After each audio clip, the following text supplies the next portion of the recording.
when a lot of progressives were running in Texas congressionally, they all lost. But who's to say this doesn't embolden them in 2022 or 24? Well, of course, I think progressives are going to try to come back and run. The Democrat Party knows that they cannot have complete control of America unless they control Texas.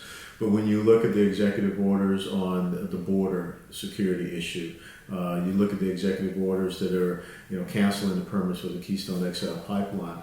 The United States of America is energy independent because of President Trump's policies and the oil and gas industry that you have here in the great state of Texas that has enabled that to be so.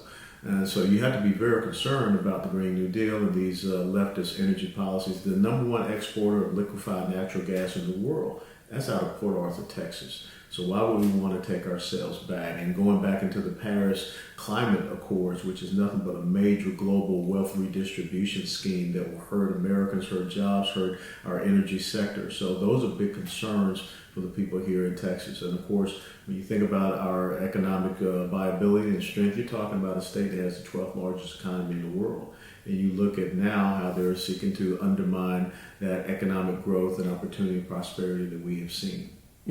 Speaking of oil, obviously that's the lifeline here in Texas. What is that? What are the Biden policies? What would they do to the oil industry here? I mean, as far as a whole, we're talking hundreds of thousands of employees that are at risk of losing their jobs. What kind of message that sent to them specifically? Well, I think when you had that final debate where Joe Biden said we have to transition away from oil and gas, and President Trump said, I hope the folks in Texas hear me.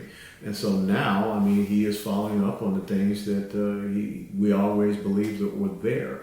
So you think about the jobs that are going to be lost, the people that are going to be driven into, joblessness. That's what the left wants. They want more people to be dependent upon them to get a check from the government than being able to go out and get and earn their own way. And so that has a huge adverse effect on Texas, on our economy, on our budget, because of the revenues that are generated off of the oil and gas industry here. But again, strategically, why would we want to see the United States of America become dependent upon these OPEC nations and these foreign energy nations that are not exactly friendly to us and to the American people? So I think this is an important time for leadership here in Texas to stand up and say, we're not going to allow you to decimate oil and gas industry. I think that you're going to have to see, a lot of these red states, they're going to stand up and look at how they can prevent these detrimental policies, such as the open borders thing, when we have a caravan